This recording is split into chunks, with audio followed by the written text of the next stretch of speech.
ठरलं तर मग या मालिकेच्या येणाऱ्या भागामध्ये आपण पाहणार आहोत की इथे प्रियाने नाटक करून सगळ्यांना सांगितलं असतं की मग माझा हार हरवलेला आहे आणि तेव्हा ती सायली अर्जुन ते मधुभाऊ पर्यंत सगळ्यांची रूम चेक करते पण काय हार सापडत नाही। त्यानंतर पूर्णाईच्या सांगण्यावरून मधुभाऊची रूम चेक केली जाते पण मधुभाऊंच्या रूम मध्ये पण हार सापडत नाही। पण तेवढ्यातच अर्जुन बोलतो की आता मधुभाऊची रूम चेक करून झाली, आता स्वतः प्रियाची रूम चेक केली जावी कारण की चुकून स्वतःच्याच रूम मध्ये तिने हार ठेवला असावा।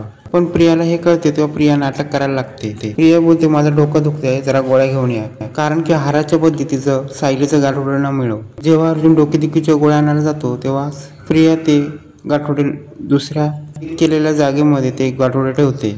पण गाठोडे ठेवायच्या टायमाला अर्जुन आणि प्रताप तिला पाहतात आणि तिथेच प्रियाचं कारस्थान पकडलं जातं। तेव्हा प्रिया पूर्ण नाटक करायला लागते की मधुभाऊ माझ्या रूम मध्ये गेलेच कसे। तेव्हा मधुभाऊ बोलतात मी या घरात राहणार नाही कारण की माझ्यावर खोटा आळ टाकला जातो।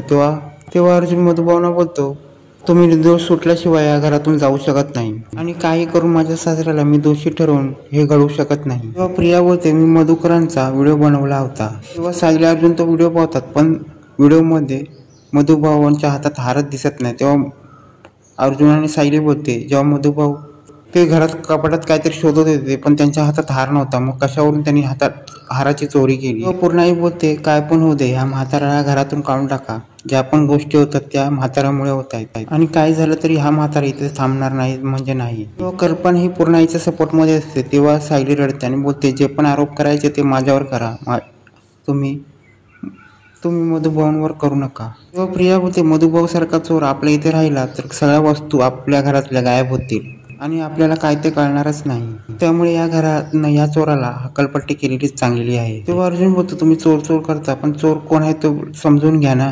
तेव्हा अर्जुन तो कपाटातून हार बाहेर काढतो। हा बोलतो की हा हार तो प्रियाच्या रूम मध्ये होता, मग तेव्हा मधुभाऊंच्या रूम मध्ये आहेच नाही हार, हा हार मधुभाऊंनी कसा चोरला। अर्जुन बोलतो हा हार प्रियाच्याच रूम मध्ये सेफ होता पण तिने जाणून बुजून मधुभाऊंच्या रूम मध्ये टाकला। तेव्हा अर्जुन बोलतो या हारासोबत काय काय गोष्टी सापडल्या आणि त्या गोष्टी पण सगळ्यांच्या समोर मी आणणार आहे आणि ज्या गोष्टी मी सगळ्यांसमोर आणीन तेव्हा सगळे हादरतील। तेव्हा पूर्णाई बोलते काय सत्य आहे। तेव्हा अर्जुन बोलतो सांगा मधुभाऊ। तेव्हा मधुभाऊ सांगतात की मी हिच्या रूम मध्ये गेलो तो मला सावबाळाचा फोटो दिसला आणि सावबाळाचा फोटो आहे तो मला भिंतीवर असल्यामुळेच कळला आणि हिने ह्या फोटो लपवण्याचा प्रयत्न केला। तेव्हा मी तिला सांगितलं आणि याच्यावरून मला समजलं की तन्वी ही साऊबाळ आहे हे मला समजलं आणि जावई बापून मला स्टोर मधला तो फोटो दाखवला तेव्हा मला प्रियाचं सगळं सत्य समजलं। ही सगळ्यांच्या डोळ्यात धूळफेक करते आणि तो फोटो तन्वीचा नाही आहे आणि ही खोटी तन्वी आहे आणि हा साऊबाळाचा फोटो ही लपवून ठेवते। तेव्हा पूर्णाई बोलते हे काय नाटक आहे। तेव्हा कल्पना बोलते तुम्ही काय पण बोला आम्ही विश्वास ठेवू। तेव्हा प्रिया बोलते मला हे खोटी तन्वी मानून सगळे मला त्रास द्यायला लागतात। तेव्हा प्रिया बोलते मला सायलीला माझं हे चांगलं होणं आवडलं नाही, की माझं लग्न अश्विन बरोबर झालं आणि मला हे सगळं वैभव मला मिळेल, ही सगळी माणसं माझ्या बाजूने आहेत, तिला आवडलं नाही। तेव्हा पूर्णाई बोलते तू काळजी करू नको, सगळे आम्ही तुझ्या सपोर्टला आहोत। तेव्हा पूर्णाई अर्जुनला बोलते हाराचं नाटक काय आहे। तेव्हा अर्जुन बोलतो त्या प्रियानेच हार मधुभाऊंच्या रूम मध्ये ठेवला। तेव्हा प्रिया गडबडते आणि बोलते अर्जुन बोलतो प्रियाने जो व्हिडिओ बनवला तसा व्हिडिओ मी पण बनवला आहे। तेव्हा अर्जुन बोलतो दाखवू का व्हिडिओ। तेव्हा प्रियाला चक्कर यायला लागते। तेव्हा हा व्हिडिओ सगळ्यांना दाखवला जातो आणि पूर्णाईला चांगला धक्का बसतो। पूर्णाई बोलतो काय आहे।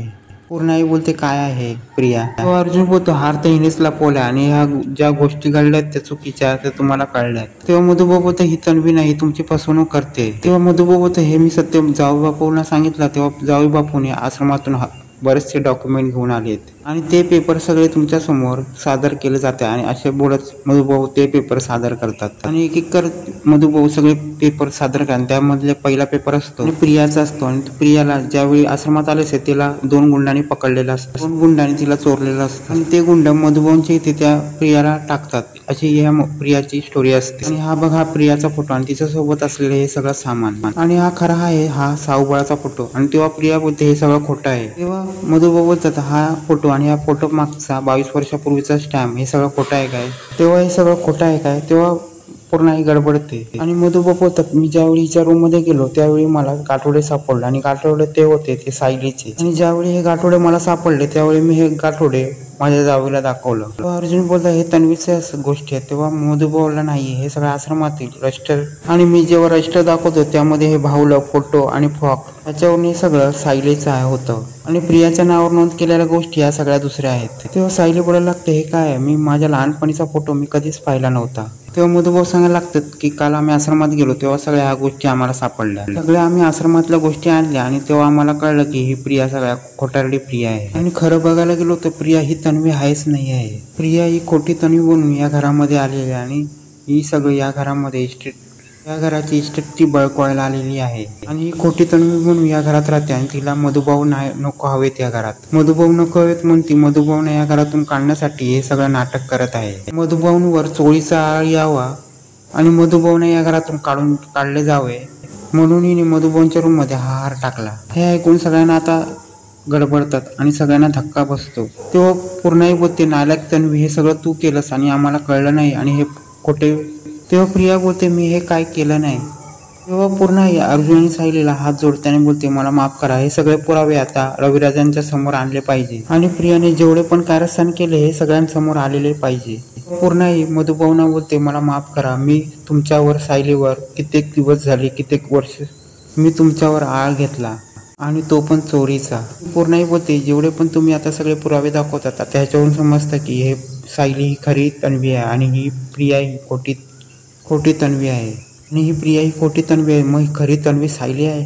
तेव्हा मधुभाऊ सत्य सांगतात. मधुभाऊ सांगतात, 20 नोव्हेंबर 2005 या टायमाला माझ्या आश्रमाची सुरुवात झाली. त्याच दिवशी ही साऊबळ माझ्या जवळ आली आणि तोच दिवस साऊबळाचा आम्ही बर्थडे म्हणून तिकडे साजरा करतो आणि मंदिराच्या आसपास जिथे अपघात झाला तिथेच आम्हाला साऊबळ सापडली. त्याच दिवशी आम्ही तिचा वाढदिवस साजरा करतो असं बोलत मधुभाऊ. आणि ज्या दिवशी सायली आमच्याकडे आली तेव्हा तिच्या हातात खेळणं होतं आणि चांगल्या तिच्या अंगावर चांगला फ्रॉक होता आणि जेव्हा ती रडत आली तिला काहीच आठवत नव्हतं आणि तिला आठवत नव्हते तिचं नाव काय. त्यामुळे तिचं नाव आम्ही सायली ठेवलं आणि त्या दिवशी तिला चक्कर येते आणि तिला तिच्यावर घडलेला सगळा प्रसंग तिला आठवतो. आणि हे ऐकल्यावर सगळ्यांना धक्का बसतो आणि पूर्णाई बोलते मी हे कसं विसरले सगळं आणि मलाच कळलं नाही ह्या गोष्टी अशा कशा घडल्या. आणि पूर्णाई बोलते, मी खरंच चुकले आणि ती सायलीकडे येते आणि बोलते, तूच खरी तन्वी आणि तूच खरी आमच्या घराची लक्ष्मी.